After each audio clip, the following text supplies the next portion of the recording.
خسارة جديدة والنهاردة على يد الترجي ب2-0. ويعتبر خلاص يعني ايه 90% او 95% امل الزمالك بيروح، الا بقى لو ربنا كرمه وحس على دمهم والمدير الفني فاق شوية فريرة تحس اللي خلاص، ويركزوا بقى في الثلاث متوشة اللي جايين ويقدروا يكسبوهم. لكن بالشكل ده ما توقعش بصراحة. يعني لما بننزل من بدون خط نص، اوعى تفتكر ان احنا كنا بنلعب ب3 خط نص، دونجا، السيسي، عمر جابر، مفيش ال3 مفيش. ما عندكش اللي بينقل الكورة من خط الدفاع لخط الهجوم. زيزو الوحيد اللي كان بيعملها، فبالتالي مش موجود هجوميا غير في كورة ولا 2. حرق الدم بصراحة. عواد انت قصير ومش كورتك وطالعة بره وهتعدي الناحية التانية، بتطلع ليه؟ وده حق محمد صبحي اللي كان كويس في ماتش سموحة، وجينا او المدير الفني والاداره الفنيه قعدته. نفس اللي كان بيحصل مع ابو جبل وعواد. فلازم انت تشوف دي النتيجه كده.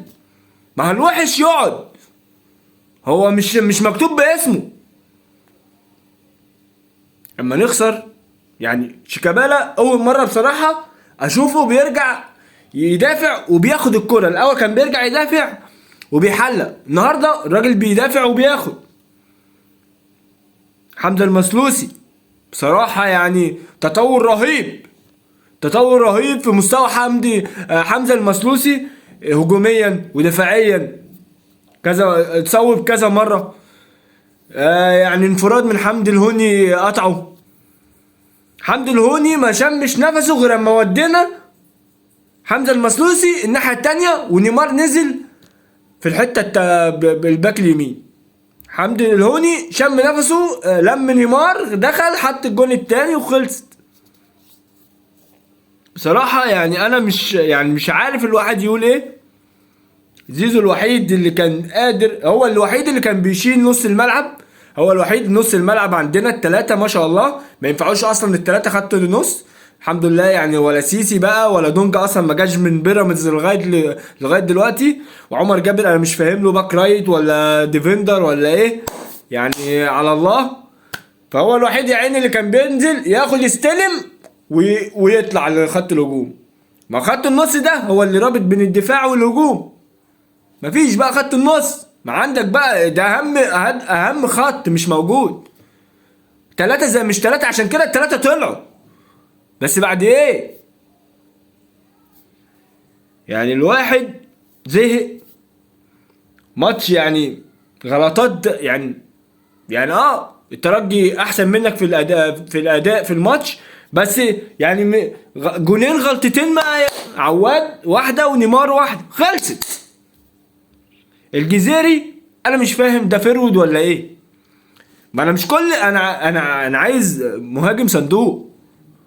انا عندي مشكله في الصندوق، انا مش عارف اجيب جون.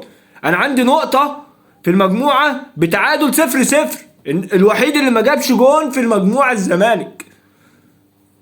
الجزيري انا لو انت الجزيري محطه نزل له مهاجم، العب ب2 وبقى عندك واحد صندوق زي عماد متعب كده، لا راشق في الصندوق، وهات واحد بقى ايه ينزل بقى يسند. انا مش عارف الجزيري هو صندوق ولا مش عارف بيسند وينج. الراجل مش في ال18 خالص، وعلى طول كده بينزل يسقط كتير. فهجوميا انا مش موجود. انا مش الواحد اتخنق والله. عندنا اي اوفر علينا تحس ان هو جون. عندنا مشكله في العرضيات هجوميا ودفاعيا. دفاعيا اي كوره تخاف منها. ما عندناش حد في خط الدفاع بيعرف يلعب بدماغه. ولا حسام عبد المجيد عارف يلعب بدماغه، ولا اللهم صل على النبي محمد عبد الغني عارف يلعب بدماغه، ولا الهوا يا باشا. بنلعب بدون خط دفاع خالص. اي كرة اوفر على نادي الزمالك عرضية خطر، لو في مهاجم صح جول. واي كرة عرضية لينا عادي تعدي. الجزيري مفيش. زيزو ملوش في الدماغ، شيكابالا ملوش اصلا بيلعب بالدماغ.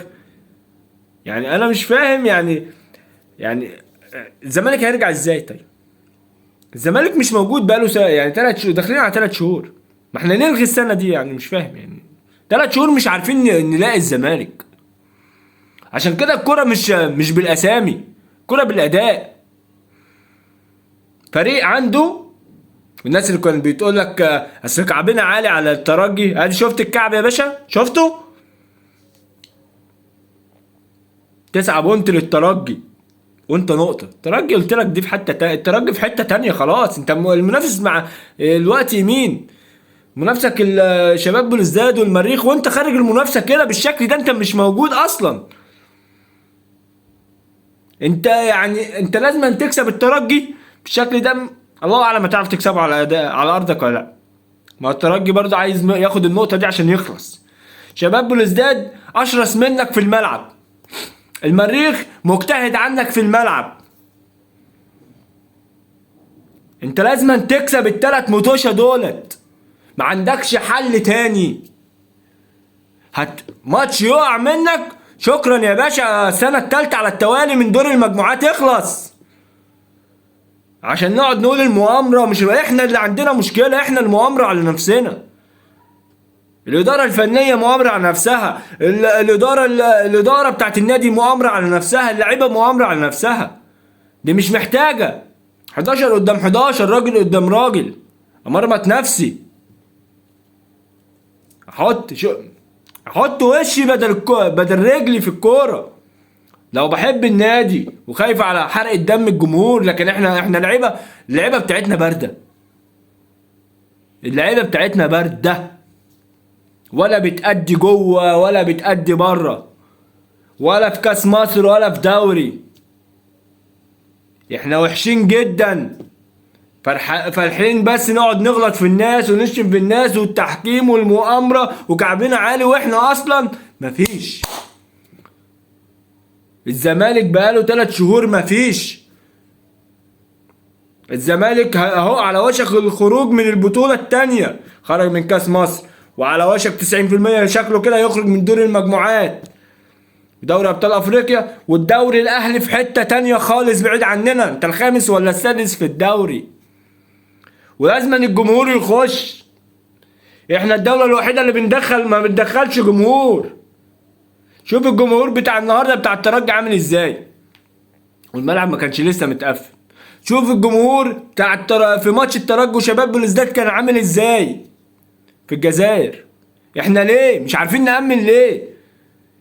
احنا من ساعة اما الجمهور بدل ما بقاش يخش المطوشة، واحنا زي ما انت شايف اهلي وزمالك وبيراميدز والناس دي الناس دي وقعت. الجمهور بيبقى حافز للعيبة.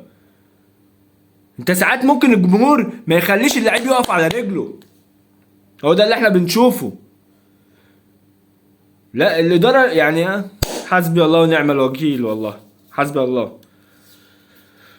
يلا الحمد لله على كل شيء، ومش جديد على حرقة الدم يعني، مش يعني ده العادي. ما انت خلقت يعني، لو اخترت اختيارك تكون زملكاوي، فاعرف بقى ان انت حرقة دمك كتير يعني خلاص. يعني ايه ده حق مكتسب ليك، حرقة الدم كزملكاوي على مر العصور. الفترة الواحد عاشها ياخد دوري و10، لا مش عايزين نضحك على بعضينا بقى، ولا تحكيم ولا بتاع ولا، ما هو مش كله تحكيم، التحكيم عليك وعليا. يلا ولو انت لسه بتسمعني اشترك في القناة وتفعل زر الجرس وتعمل لايك. سلام.